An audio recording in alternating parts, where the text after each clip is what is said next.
نحمده ونصلي على رسوله الكريم اما بعد اعوذ بالله السميع العليم من الشيطان الرجيم بسم الله الرحمن الرحيم. یہ مولانا ڈاکٹر محمد عبدالحی صدیقی عارفی رحمۃ اللہ علیہ کا ایک کتابچہ ہے کہ نماز میں دل کیوں نہیں لگتا، اور اس کی بیک سائڈ پر یہ اگر آپ دیکھیں تو یہ ہے کہ جی نماز پڑھیے اس سے قبل کہ آپ کی نماز پڑھی جائے، یعنی آپ کی نماز جنازہ پڑھی جائے. تو اور یہ بہت صحیح طور پر مولانا ڈاکٹر عبدالحی صدیقی رحمۃ اللہ علیہ نے اس کو پن پوائنٹ کیا ہے ہماری اس معاشرتی برائی کو. اور بہت بڑے بزرگ تھے، اور ماشاءاللہ جن سے اس وقت میں بیعت ہوں وہ بھی صدیقی ہیں، اور حضرت مولانا نسیم احمد صدیقی، محمد نسیم احمد صدیقی صاحب، اللہ تعالیٰ ان کی عمر میں برکت عطا فرمائے، اور انہی کے فیضان نظر سے، انہی کی سپرویژن کے تحت یہ سارا کام چل رہا ہے، اور انہی کے حکم سے میں آپ سے مخاطب ہوتا ہوں. تو سب کریڈٹ اللہ تعالیٰ کو جاتا ہے، اور اللہ تعالیٰ کے بعد پھر ہم صدیقی صاحب کے بھی شکر گزار ہیں. تو یہ ڈاکٹر عبدالحی رحمۃ اللہ علیہ سے کسی نے سوال پوچھا کہ السلام علیکم ورحمۃ اللہ. ایک صاحب میرے پاس آئے اور کہا کہ حضرت نماز میں دل نہیں لگتا اور دعائیں قبول نہیں ہوتی. یہ بات انہوں نے بڑی حسرت و تاسف کے ساتھ کہی، اور یہ کہہ کر وہ خاموش ہو گئے. میں نے کہا آپ سچ کہتے ہیں، یہ بالکل قدرتی بات ہے، ایسا ہی ہونا چاہیے، اس لیے کہ دل تو کہیں اور لگا ہوا ہے. یہ چیز ہے جس نے میرے دل کو پکڑ لیا، اس ایک فکرے نے، کہ دل تو کہیں اور لگا ہوا ہے. نماز میں دل کیوں نہیں لگتا؟ یہ میں آپ سے مخاطب ہوں، جہاں میں پڑھ رہا ہوں وہاں پہ پڑھ رہا ہوں، ورنہ میں آپ سے خود مخاطب ہوں. تو جو مولانا ڈاکٹر عبدالحی صاحب فرمانا چاہ رہے ہیں کہ ہم لوگ نماز میں انٹرسٹ نہیں لیتے، اور انٹرسٹ نہیں لیتے تو ہم اس کو پسند نہیں کرتے، ہم اس کو لائک نہیں کرتے.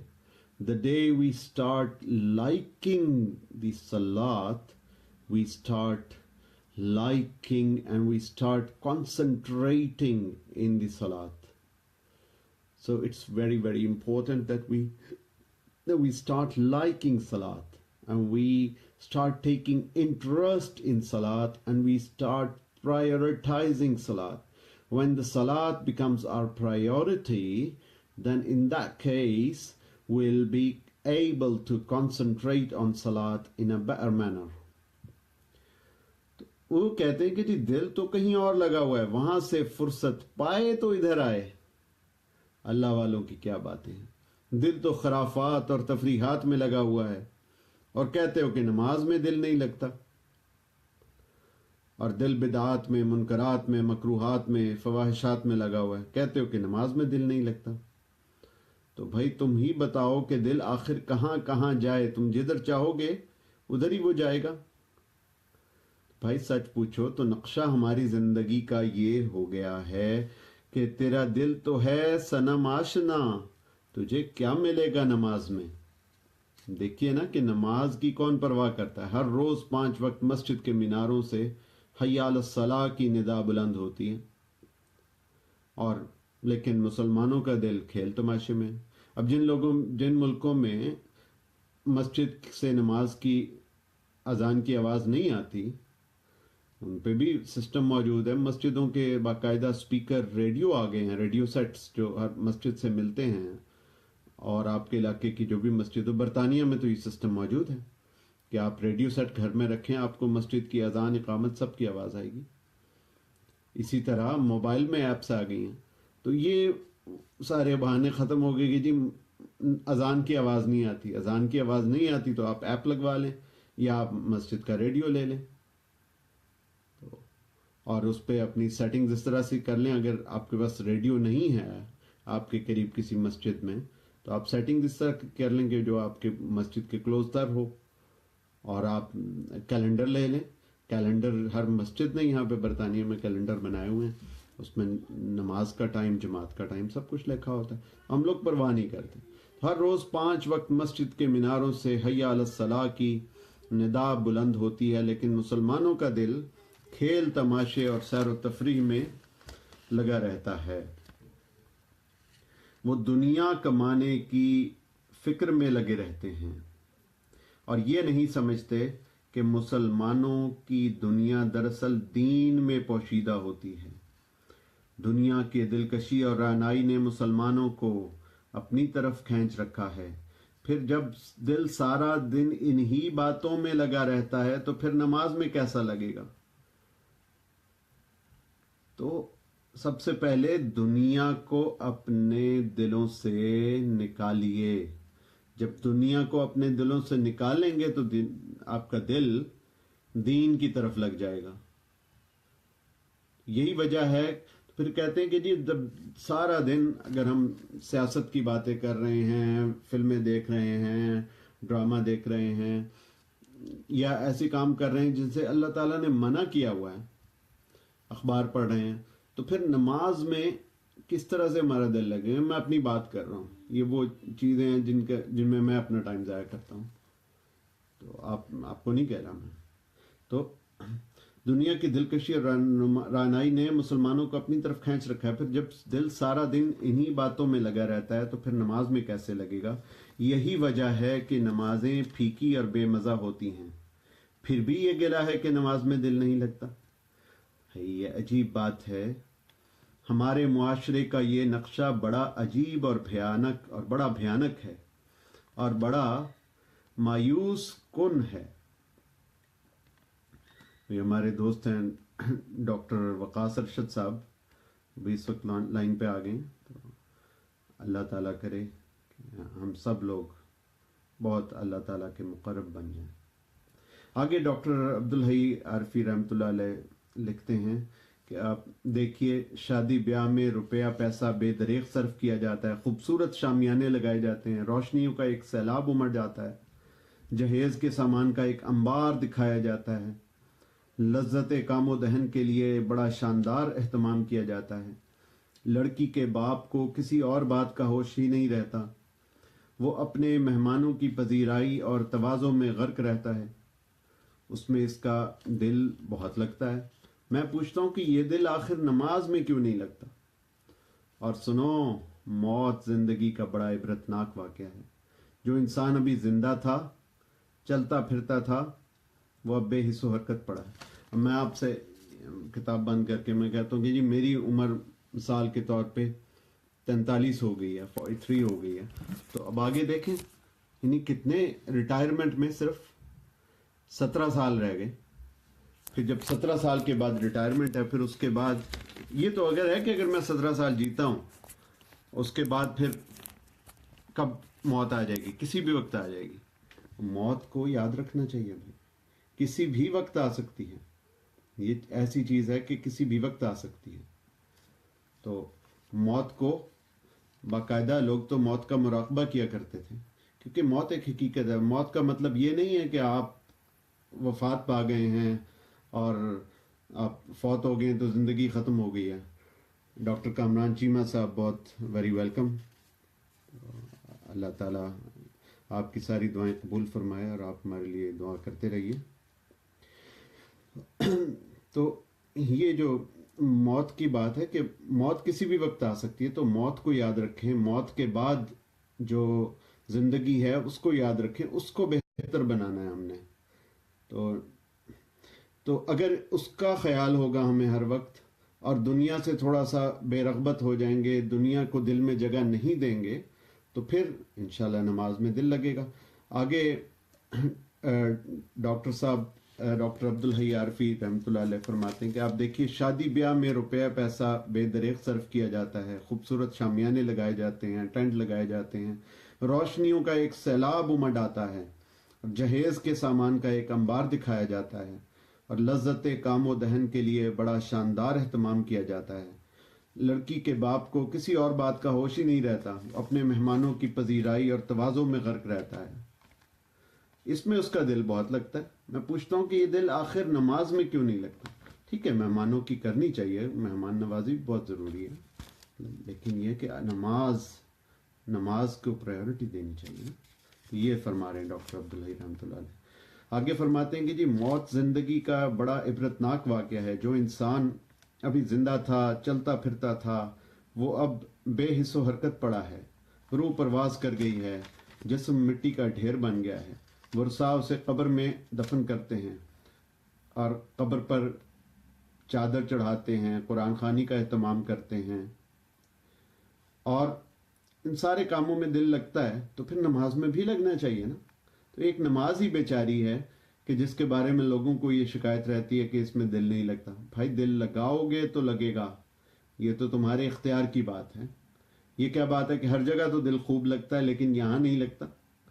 بھائی یہ بات بھی عجیب ہے کہ لوگ یہودیوں اور نصرانیوں کی وضاقتہ اختیار کرتے ہیں، ان کی تہذیب، ان کی زبان، ان کی معاشرت اختیار کرتے ہیں، اس پر فخر کرتے ہیں، تو پھر نماز کو بھی تو اس طرح سے ڈاکٹر صاحب فرماتے ہیں کہ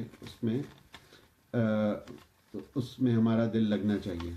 پھر اس سے اگلے صفحے پہ ڈاکٹر صاحب بھی فرماتے ہیں کہ مسلمان عورتوں کو دیکھو کہ فیشن پرستی میں ڈوبی رہتی ہیں، جسے مغرب پرستی کہنا چاہیے، لیکن اسلامی شاعر کی ذرا بھی پرواہ نہیں۔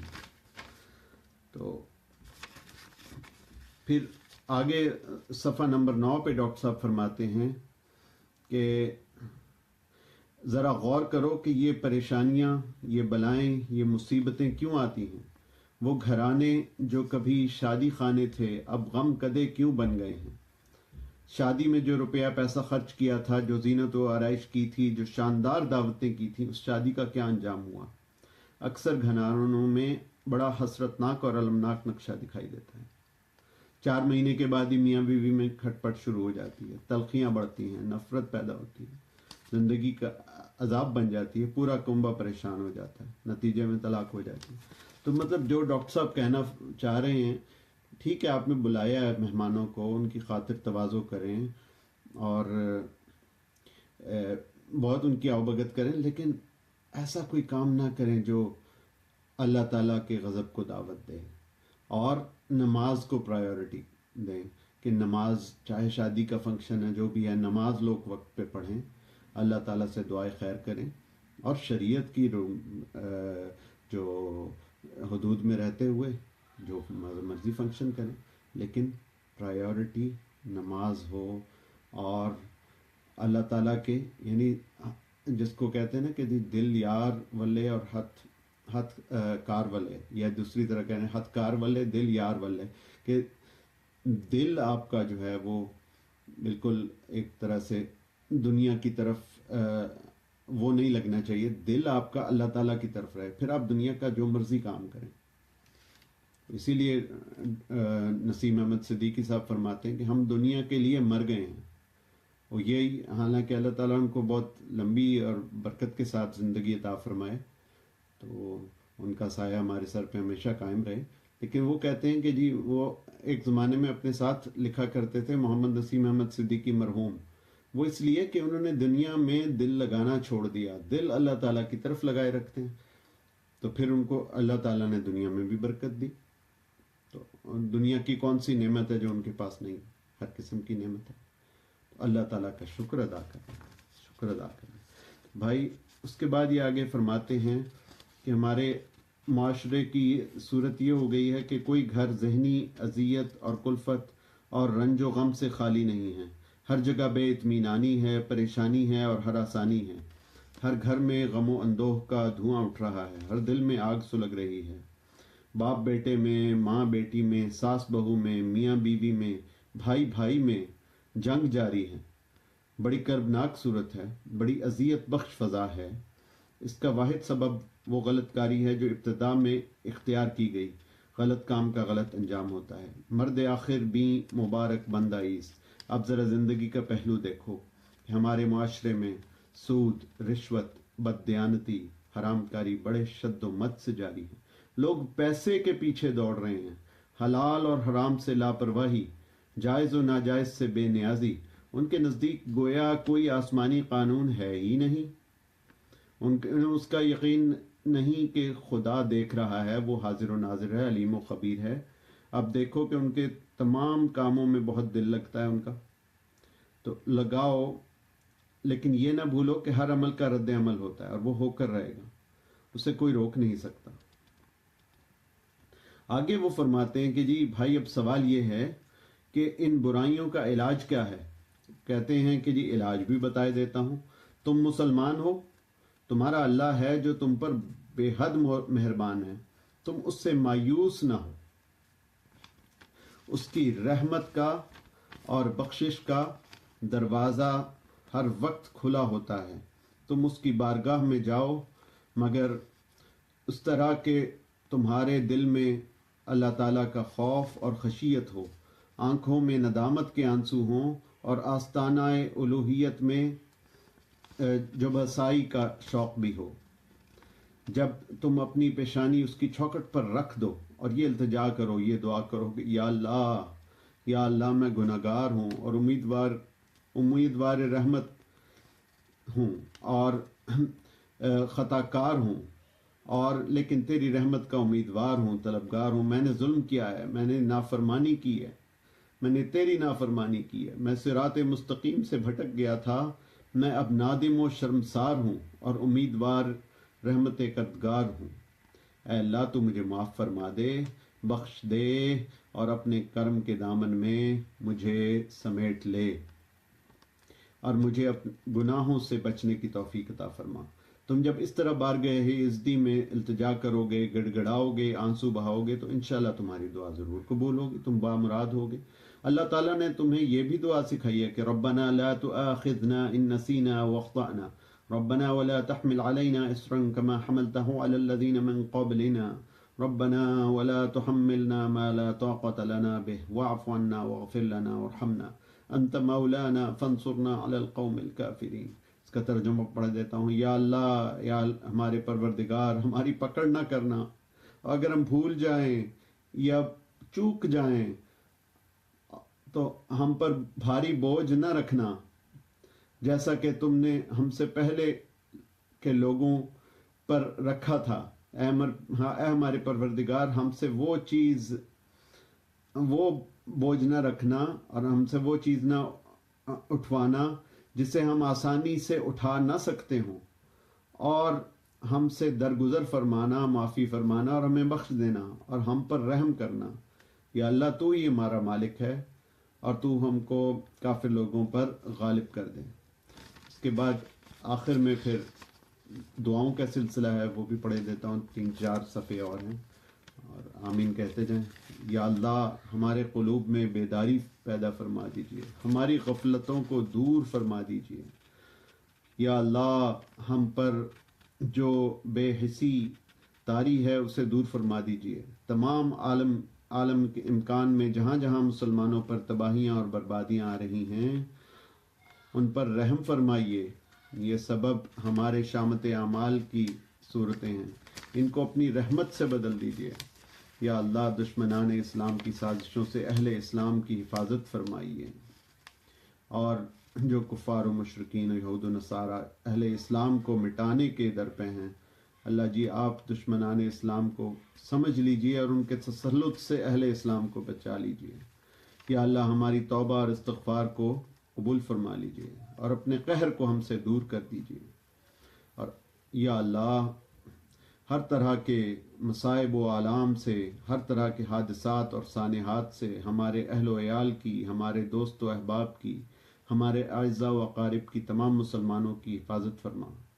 یا اللہ ہمارے وجود کو دنیا اور آخرت کے دردناک عذاب سے بچا لے، دردناک آزمائشوں سے بچا لے. یا اللہ ہم ضعیف الایمان ہیں، کسی آزمائش کی سہار نہیں رکھتے، ہم کو اپنی رحمت سے ڈھانپ لے.